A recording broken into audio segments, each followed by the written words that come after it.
G'day, I'm Bruce, and today we're going to do a video on this rare 6-wheel drive Detroit powered truck. This truck started out as an International, and basically it's very similar to an RFW by the way it is configured now. The truck's fitted with Eaton diffs with S-cam brakes and super single tyres, which are 425-22.5. It's also fitted with the Permatrack RFW suspension, which is really good off-road. I've just marked it with chalk here so you can see the raised letters, so it's just a bit easier for the viewers to see the RFW. The suspension was made by Robert Frederick Whitehead, and it was called Permatrack suspension, which is designed to be off-road. All that was designed and built in Australia. This truck used to be an off-road garbage truck, but in the end the compactor became too small, so they moved to a larger truck, so this one was then pensioned off. If you look back on my earlier videos, you'll see where this truck was packed in amongst other truck and other equipment, and you'll probably see the compactor on the back of it. And then when we got the truck, we got the gentleman to take off the compactor and put this back on it, which came off another 6-wheel drive leader that they had sitting nearby.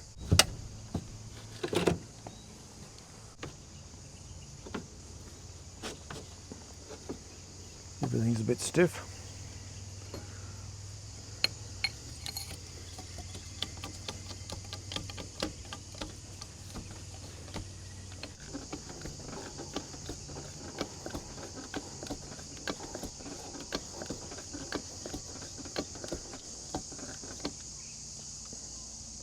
A bit of that sand and grit off it there.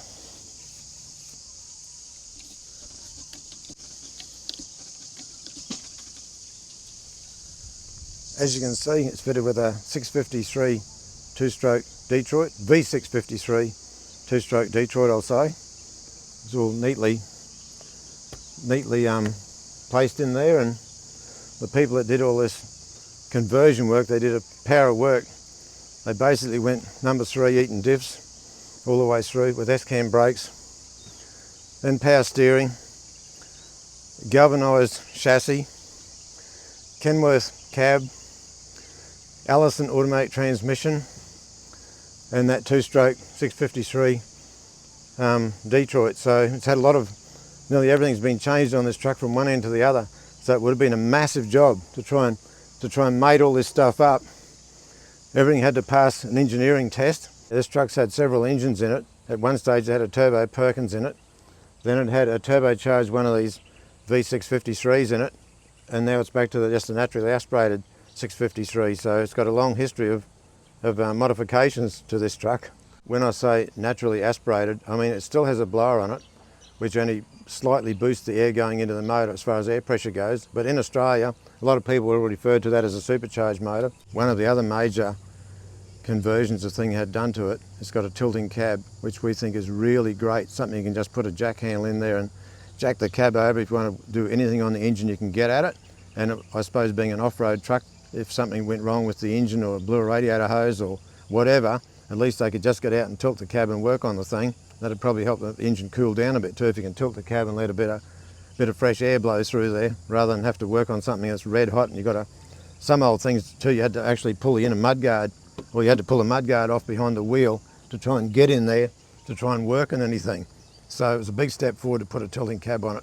I'm just going to check the oil now. It was topped up a bit before we picked it up.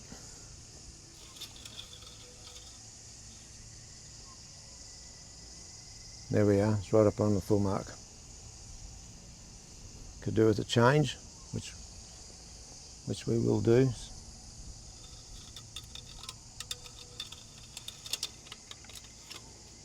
Pretty tight bend. I'll just check the oil in the transmission now.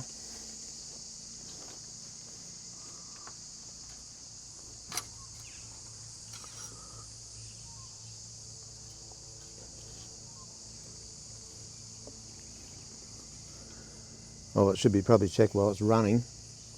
It's way up to here, so it's got plenty in it. It looks pretty clean too. Whenever you get any of these things and you wipe it on a nice clean white rag, it never looks quite as good. There it is on the rag, which is probably not quite as good as what it looked on the stick, but yeah, it probably should have been checked while it was idling. Probably even hot. A lot of things are supposed to be checked when they're idling hot. have another go.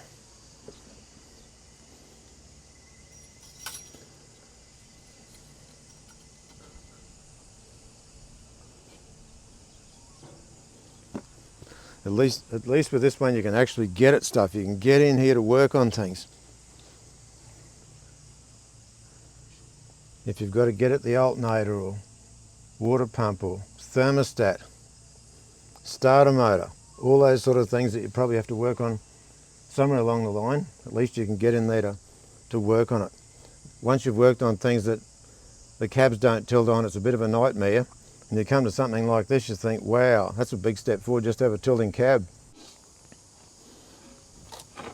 We've had to fix a few things up because the muffler's on here, it was actually mounted on the compactor. The header tank was mounted on the compactor as well, and the air cleaner. So we've had these brackets made up, so we've got this sort of stuff mounted here now. And the main thing is you've always got to have the header tank at a higher level than what you do the top tank on the radiator to make sure this is always going to go back to there and fill the main radiator. The exhaust system on it was really bad. The truck had been sitting for about 6 years, so in that time the exhaust system had totally rusted out, and it's probably a good thing it rusted out on the bottom here, because if any water would have come down it would have just drained out through here rather than go into the engine. So that piece was on there like that, so you can see she's well and truly had a day. We've just had this straight through exhaust put on here, and we had these bits and pieces, so we made that up. So it was another job done, but if we ever had to get it registered, which we could in the future, we don't know whether we would get it registered and take it to a few truck shows. But as it is there now, if you were driving around like that, you'd be deaf in no time, because this thing is really loud. So if we do drive it around, we'll have a video of it driving around. Any of the die-hard two-stroke GM people, they'll really love the sound that comes out of this exhaust. It's really loud. One of the other interesting modifications that they had done to it is they've got this air-operated throttle here, which is a great idea. And I suppose when it was a very old truck, it would have had air over hydraulic brakes, I would imagine. So they would have had to run all the airlines and everything for the S-cam brakes. So it's a truck that's really been rebuilt it's been made up really from the ground up. Would have been a massive job to do all the stuff that it's had done to it. Another thing it's got, which is really nice, is power steering. So we'll just pull that up, and it looks like the oil was put in there yesterday. It looks that clean. Look at the clean oil on that. So that's also a very good feature, is power steering, compared with driving the old ex-Army Acco with Armstrong steering. It's a bit different view from up the top. I've changed places with the cameraman, and if you look down in here you'll be able to see the blower on the top of the motor in between the V. Here's the air throttle set up here, power steering reservoir here, dipstick here for the Allison transmission, automatic transmission or power shift transmission, depending on what part of the world you come from, I suppose. Yeah, so the work to fit all that in there, make everything work, they went to a lot of trouble, all right. When we first looked at it and had the compactor on the back, it had a big hydraulic pump driven off the back of the engine here. Hydraulic pump went right back there. So that worked all the hydraulics on the compactor. One of my pet hates is leaking ram shafts. So when I walk up to them, I can't resist. I've just got to run my finger around and have a feel where there's any rust. And there is a little bit of rust under the bottom of that one, and it is leaking a bit too. So I probably should get some paper. You can probably hear it when I'm rubbing it.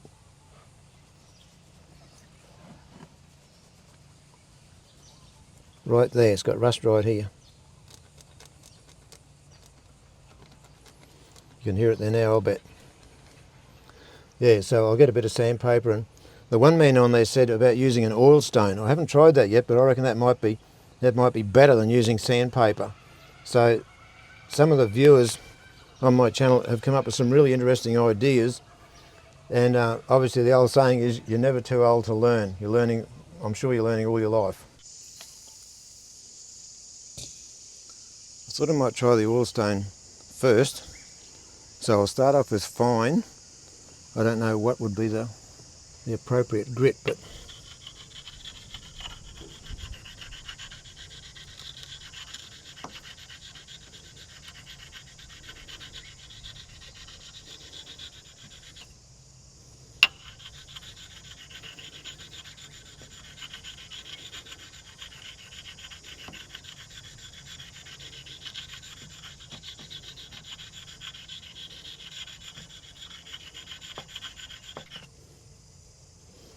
it's working, but I reckon I'll go a bit coarser.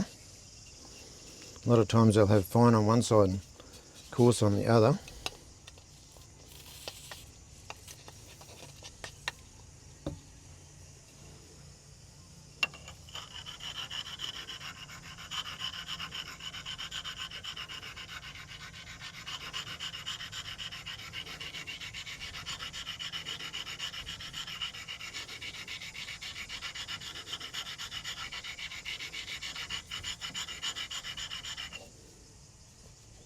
It's starting to do the job. It's starting to make a bit of a difference. And it's a whole lot easier than sandpaper, like I've used in the past. That one there's pretty good, but it's working on that one pretty quickly.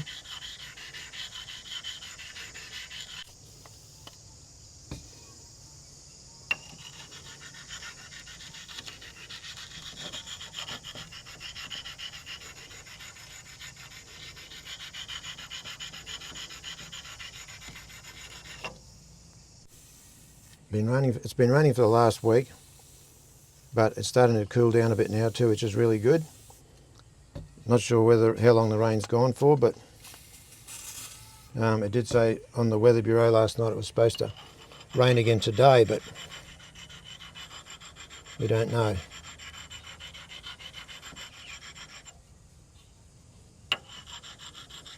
The oil stone's taken nearly all of it off, so I just finished it off with a bit of sandpaper.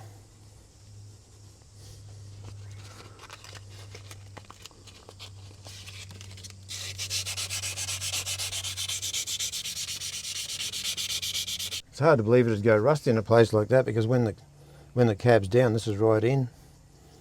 But who knows? It may have the ram may have even had a bit of rust on it before it was put on here too. You really don't know the full story about it. So they've got the wire rope there to stop the cab going any further, which is a great idea. And there's the brake system there. Everything could probably do with a grease down there too. There's the oil filter there. This one's got a spin on, but it's got rust proofing on it, so I can't read what's on it. It's got a heavy coating of Tectol or something like that on it. The oil in the power steering and the transmission look really clean, but the oil in the engine isn't so clean, so we might go into town and see if we're lucky enough to pick up a filter, a spin-on filter, and if we can get a filter, we've already got some oil here, we'll drain that oil in that engine, and that way we'll know that the engine's not running on really dirty oil. We hope they've got a filter in stock. We probably should have rung ahead. We're after an LF670.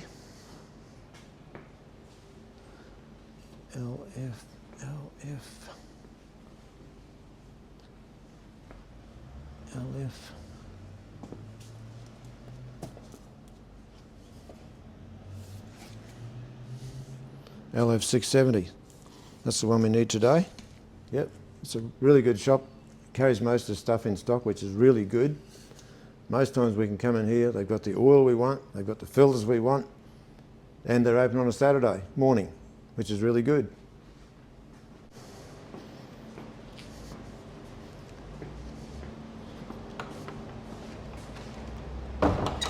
We do have a couple of drums at home, but we're going to get some more here today. We've already got a couple of drums for Wally, but we'll get a couple for old Bluey.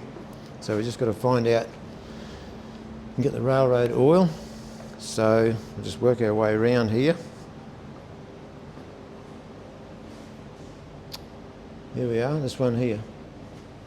Premium railroad engine oil, that's the one we want. So we're going to get one or two. We'll grab two. This is our favourite shop. For all the Wally Wabco fans, we've got some more filters here. We've got some engine filters and some more transmission filters. So we've got these here, we'll pick them up today. So we'll be able to do some more work on Wally somewhere along the line too.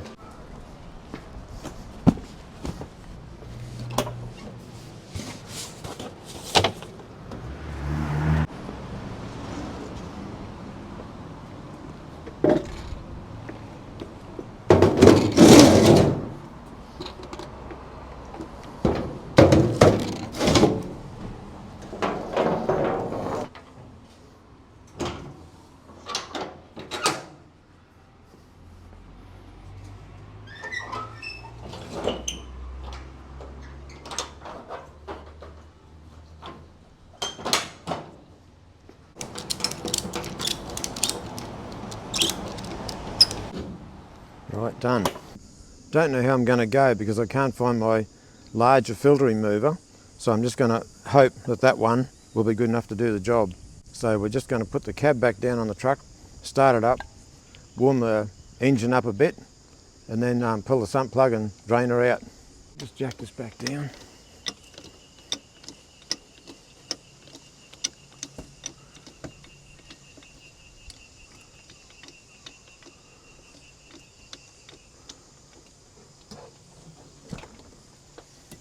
How neat is that? That's the 1 inch and a 16th for the bung. Right of them, we know what that is. I'm going to put the gloves on today. Try and keep my hands a bit cleaner than last time.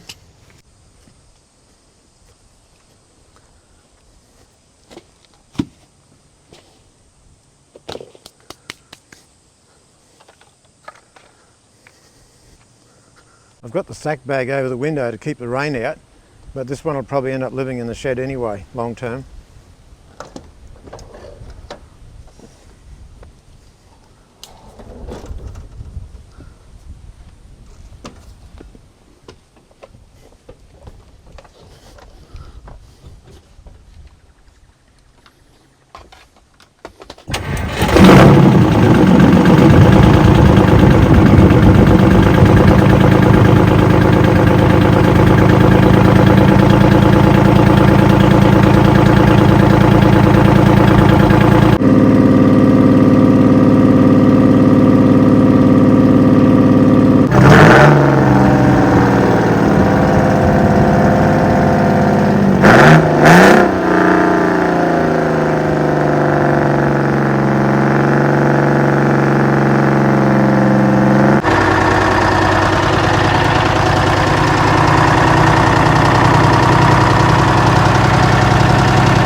Well, we're getting ready to drain the oil, pull the oil filter off.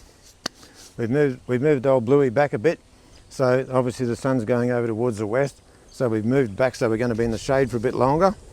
And we could have done it in the shed, but out here it's much cooler. There's a nice breeze blowing here today, and it's a lot cooler than what it was the other day. So first thing, I'll see if I can get the filter off first, and then I'll drop the oil. We've had Bluey warming up for probably 15 minutes, so should be about the right temperature. You don't want it too hot, because then if it's too hot, will you burn your hands when the oil goes over your hands. I've got the gloves on today.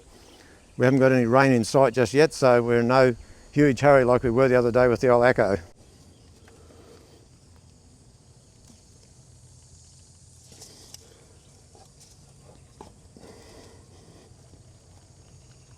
No, I can't get it. No, it is just on there too tight.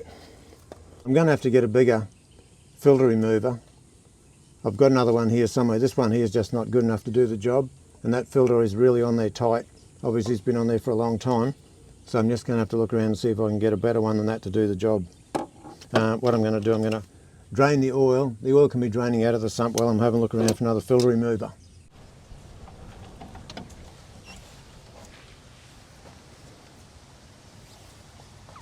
Have to get a bit of pipe and put on that.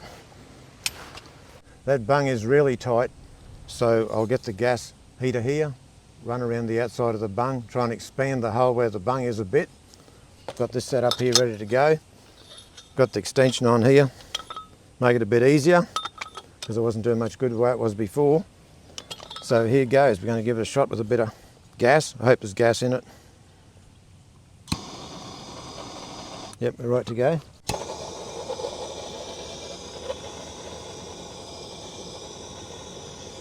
I'd say I'm probably running a bit low on gas, but that's probably not going to matter. It won't heat it up too much. She might catch fire and burn to the ground. We don't want that to happen to Bluey.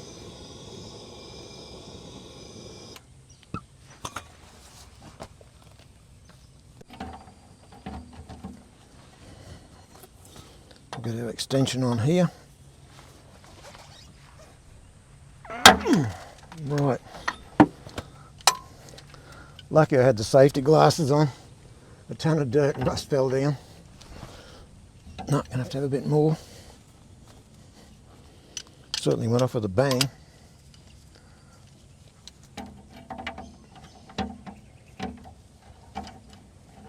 Right, looks like we're away.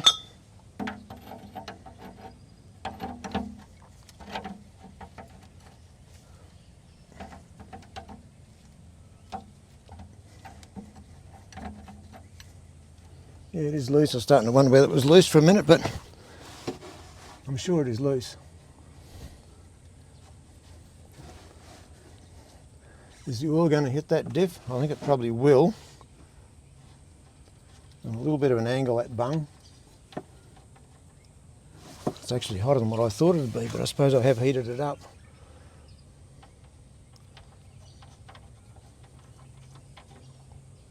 Whew, that bung is pretty hot. There we go. Grab the bung out quickly. Put the bung near the wheel over there so it won't lay in the oil. And there she goes, she's drained away. It is black, but I suppose we are dealing with diesel motors. And I suppose the more soot you've got coming out the exhaust, the more pollution you've got with the oil. It's just the way the show works. And we've got a sprinkle of rain. It's only a light sprinkle, but there's our rain cloud going that way.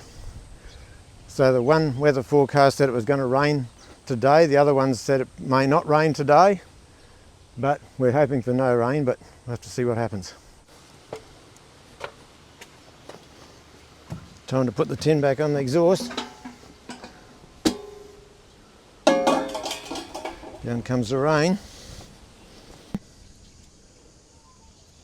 Just got to put this strap around this filter and we'll just wind that up. I've got the eye protection on, which makes it a little bit harder to really see what I'm doing. Just come down there on the bottom of the filter where it's probably a bit stronger towards the bottom, and the idea is that goes into there.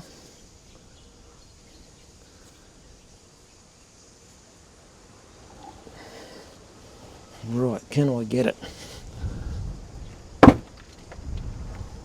Oh, there goes me. Okay. Stuff blowing up in the wind. I might have to move around, put it on another spot.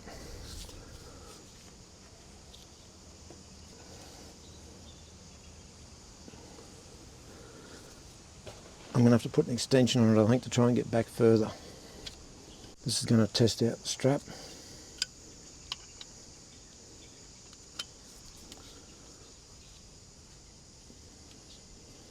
There's a lot of flex in that strap, so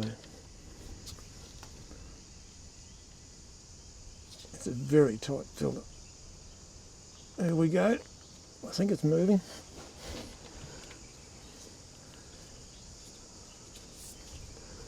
I'll just try re-wrapping it again. I'll move it down a little bit lower.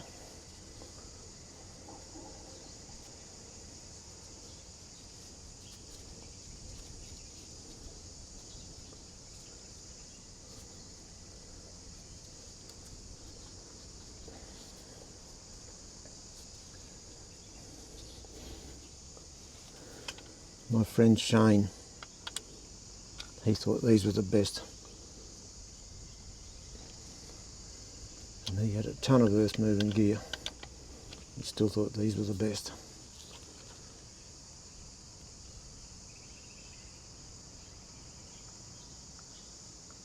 Wow. Wow, that is just so tight. Oh well, I'll put a bit more leverage on that.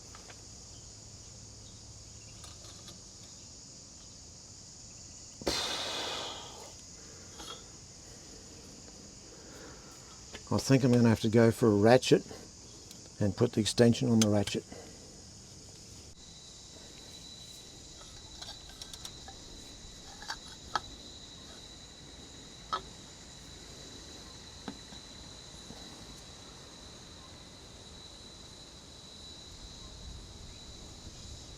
There we go, eventually. Well, eventually I'm going to have to put a container underneath there to catch the oil. Messy.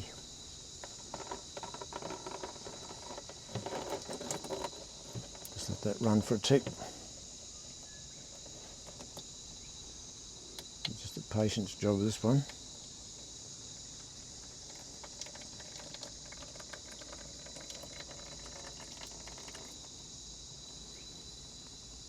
Let that slow down a bit.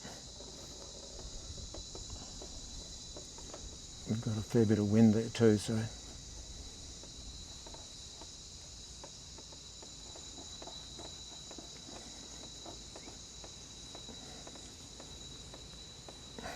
get rid of that bit of rag.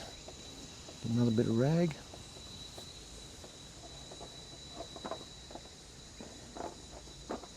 Oh, there we go. Look at that for a dent in the side of the oil filter. Look at that for a big dinger. That's where the thing was starting to crush into the side of it. Well, it's off. I'm starting to wonder what I was going to do next. Wipe and then go off the edge. And if you wipe and go off the edge, that way you're always wiping away from the centre. If you're really super fussy, go round and then off. And then around and then off the edge. And around and then off the edge. If you keep doing that, that surface should be nice and clean. And obviously when you put the new filter on, you put oil on the rubber seal, gasket, whatever you want to call it. Make it off the edge. That should be pretty clean there now.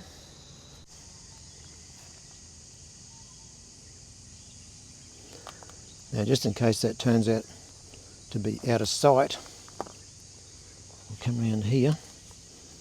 We'll do another one around here. 17th of a second.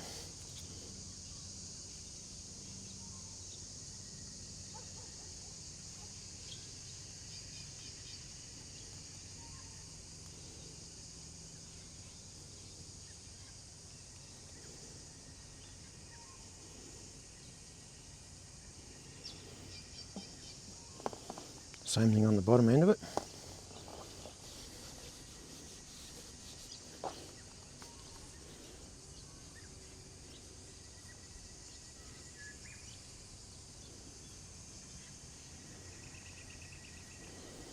Let that dry for a little bit. Hopefully we can read it somewhere, hopefully by the time we put it on. Now the cap. Next thing you do is you put some oil around here.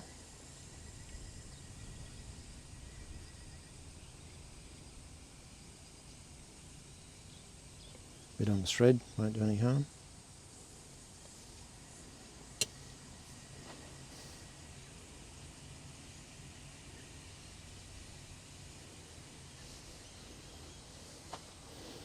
If you're really fussy, we could put some oil in it.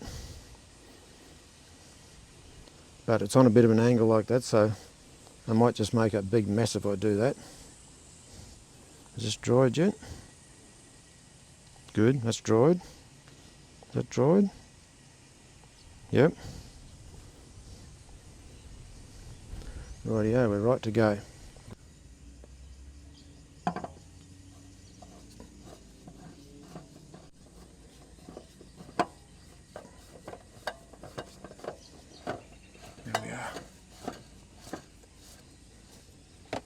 There we are. Give everything a bit of a wipe down.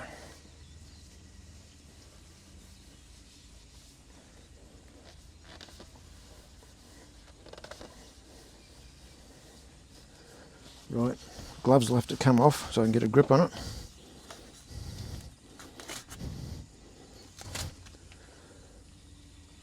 Still a bit slippery, sweaty hands.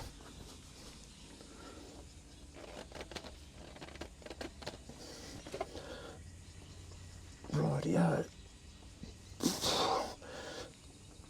That's about it. That's about the best I can do. valves.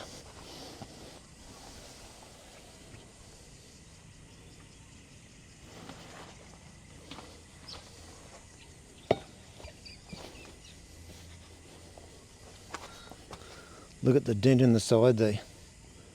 That's how much pressure it had on it with that oil filter remover. Just getting ready to put the oil in a container that came out of the filter. But if you have a good look at it, if you just get the right reflection on the job, it only looks a bit like custard.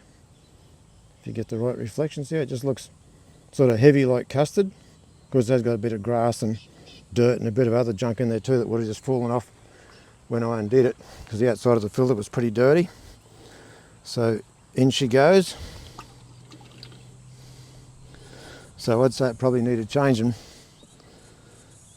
Well, I suppose it'd be old too. We don't know how old it would be since it was last changed. And you know, if you go by the book and people have got new cars, they want them to change the oil every 6 months or 12 months, depending on which brand of car you've got. But then you think, well, would the oil really be that bad in that time? I suppose it depends on the part of the country you live in, whether it's snow, whether it's around near the equator where everything's hot. I'm just trying to rig this up so I can go in through the drain hole on the sump and see if I can back out any sludge. This thing here, that's just a small sandblaster that's meant to suck sand up here and blast it out through here to clean rusty metal. So what it does, it just creates suction on this line. And if I can get that to fit into the plug hole, it's always better if you have a small pipe if you've only got a small plug hole. If you've got a giant sized plug hole, you can go bigger in the pipe and the job's a lot quicker and easier. Then I've just got this rigged up here just to show the sludge coming out of the engine, out the bottom of the sump. If I can get that to work, I've got to be able to bend that. I've got copper, so I've got to be able to bend that the right shape. And I'll probably have to get it into the hole, and probably have to go like that. And then I've got to have that work so it's going to be possibly in the lowest part of the sump. So there'll be just trial and error to bend that in the right shape, and you should be able to suck the sludge out the bottom. If it was 30 years ago, I'd just get the rattle gun, rip the sump off, clean it out. Probably wouldn't even worry about a new gasket. Probably just use silicone, clean everything up a bit, whack the sump back on. I know it was spotlessly clean then. So this is sort of the easy, hard way to do the job, I suppose you'd say. So I'll give it a go.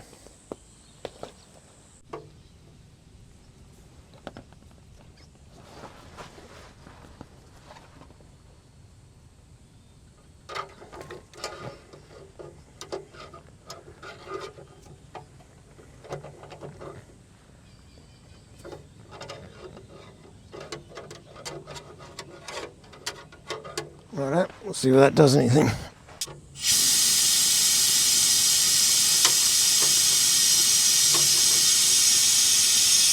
Here comes the sludge.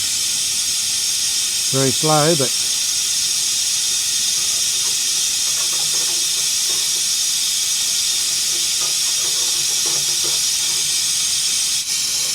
no air bubbles yet, so still sucking straight oil, straight sludge. There we go, now it's going down through the pressure line. We'll go back into that bottle.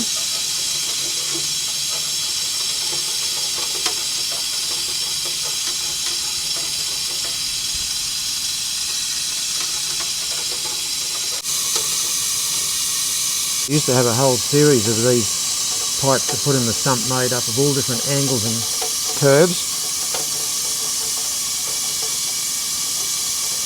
A lot of car sumps, the bung isn't in the bottom, the bung's in the side. I guess they've got it like that so if you drive up to those concrete blocks when you're in a car park, on some cars, if the plug was in the bottom and you hit one of those, you'd probably rip the bung out the sump or break the sump. So a lot of times they'll have the bung on the side of the sump, and that still means you can't drain them out properly. But with this idea, there's not much left. What's in there is just like fat.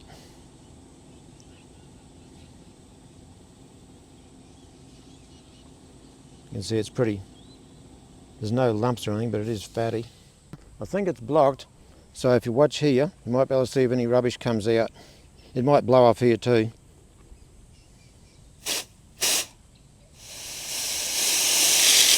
There. Now you might be able to hear it sucking. Hear that sucking?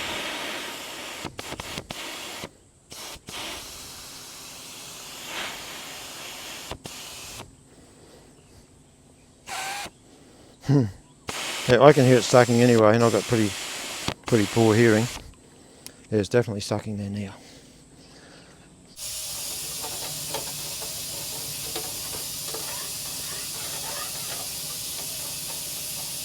This is the third go, so I've got brake clean and sprayed through the system, made it suck up brake clean, that cleans that pipe out. I've blown back through here, sprayed brake clean down through that to clean that out. So I've got that side of the sumps done there, but the vehicle's on a slight angle that way, so I've got a bit more rubbish on this side to get rid of. I'm pretty close, so I've just got to keep at it till I get it. I'm that close.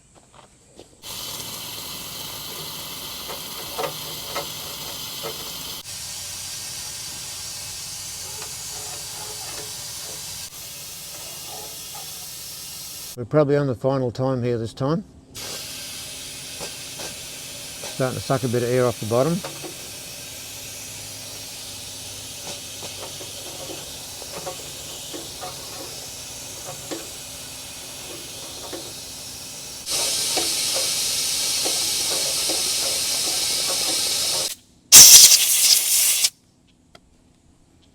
I'll just stick a little bit of oil on around that washer. Not actually the right fit, but that's what was on it and it wasn't leaking, so might make it a bit easier to undo in the future.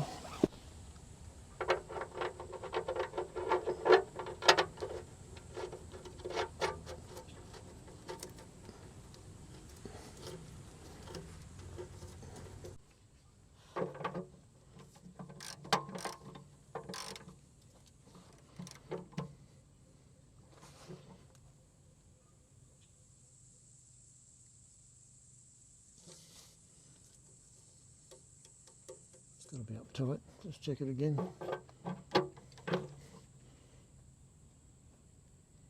That's got to be it. Feels like that washer went into its place pretty well too. Bit of grass hanging off there. It's that thick. I can feel it's got some in there, but it's thick, like molasses.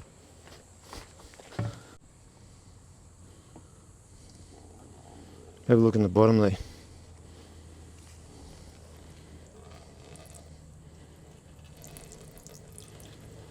Just thick, like custard. We're just going to tilt the cab now and put some new oil in the engine. And I'm going to keep cleaning this thing here up until I get all the rubbish out of it. One way you jack it up, one way you jack it down.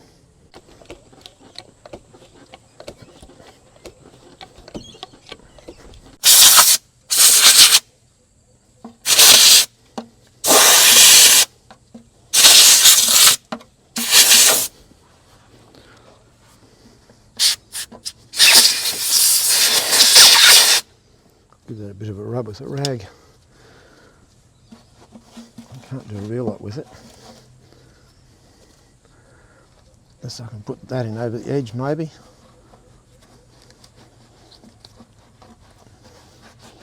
Now we're starting to get somewhere. That's the way. That'll loosen the rubbish up and then we can just...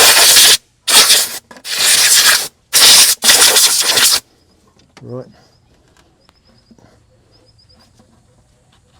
Now,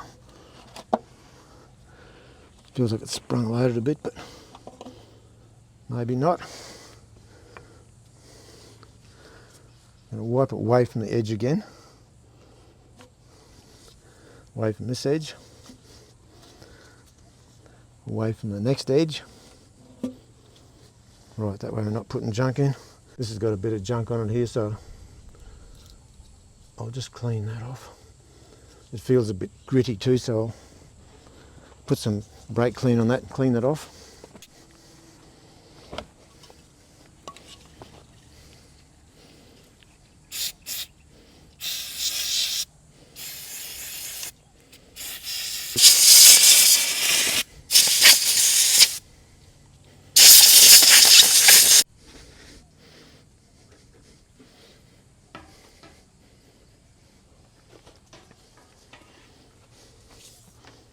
Get a new piece of hose, I think.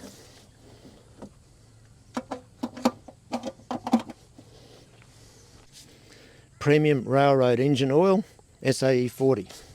That's what they recommend. Well, I'm back on the oil pump again. So I guess it must be story time again. I'm not sure which story to tell first. I was working in the garage. It was a tractor dealership. My title was spare parts man or boy, which was pretty good. One day, this fellow came in called Graham, and he had a brand new, beautiful red Transstar International truck. Everybody that worked there had to come out and have a look at this truck. Everybody is admiring this truck. It is beautiful. He said the radiator in this truck, he said, they told me the radiator in this truck would cost $5,000 to replace. I thought, wow, how long would I have to work to buy a new radiator for that truck? I don't know whether he was joking or not, but I'm sure it was $5,000. I was on $21.50 a week. I used to have to work every second Saturday morning. So I thought, I've got to move on. I'll never get anywhere here on that lower money. I think back then it was shop assistants' wages. So anyway, I decided I'd break out. I'd move to the railways, Queensland Government Railways. I thought, wow, this job is classed as an engine cleaner. All of a sudden my pay doubled. The work was that easy, I couldn't believe it. I thought, I'm in the shade. This is really easy. I've only got to do what I'm told, which was very easy. The job consisted of about 12 different things that you did over a period, on like a rotational period for about 3 months, and you'd go back to doing the same thing. There was some night work, but that was okay.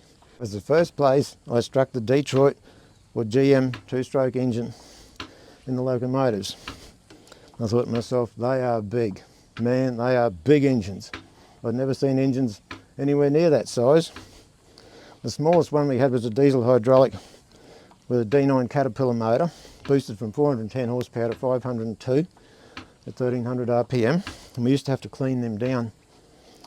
That was one of the jobs in the rotational job, and I thought this is a pretty easy job. And then we had V8 GMs, V12 GMs, and later on when I got to ride around on those locomotives, if you're really lucky you might get on a V16. I thought, wow, this is a big engine. This thing has really got some go for a big engine. So yeah, I could appreciate the two-strokes. We also had English electrics that were four-stroke, but yeah, those GMs rated around about the same horsepower. I think the GMs had more. They probably burnt more fuel, but there was just something about a GM. When they opened the throttle on them, you could thought they're really trying hard. You could really hear them trying. And when it was night time, if they'd been idling in the big city for about 24 hours on a Sunday usually, and sometimes we'd get on our train, and the next thing, there'd be sparks blowing out the exhaust everywhere. Sparks would be going everywhere. Sparks would be blowing 30 foot in the air. Probably for about 50 or 60 kilometres. And after that, they'd start to burn clean.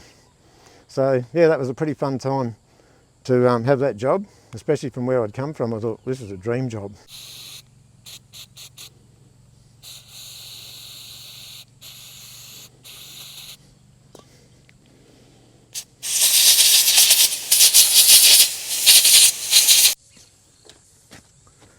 Righto, we're going to check this oil.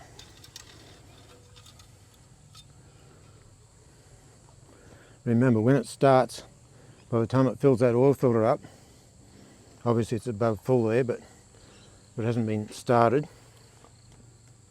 So we'll just check that again.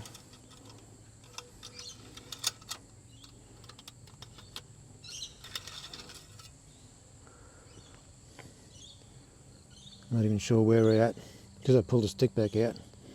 There we are, we're about there. The pull mark's about here somewhere. So, and the oil didn't go black as pitch, but I've seen cleaner. I had a piece of wire and a bit of thin rag, and I very carefully went up and down that too to clean any, and I had the brake cleaner clean that out because I hate the feeling of grit.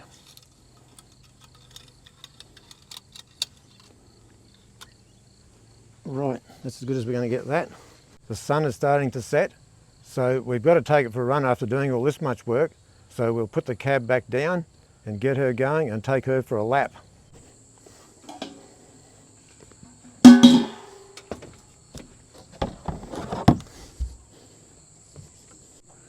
Just going to top it up a bit more.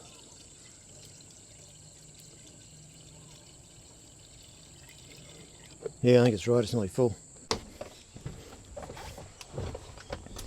Key on in neutral. Righto, the oil pressure gauge is that one there, I think. Righto, key on, we're right to go. There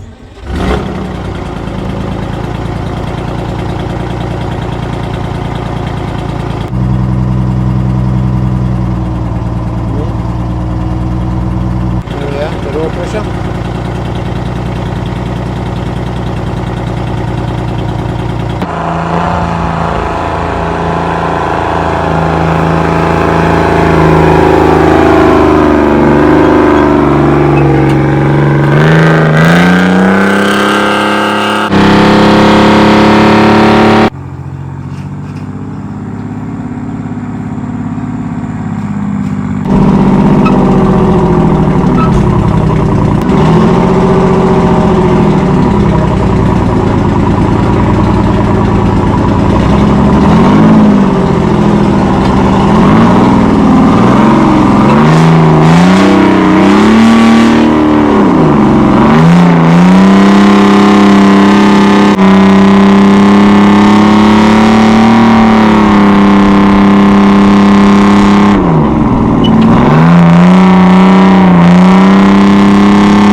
Bluey's back in the shed now. Man, is it noisy.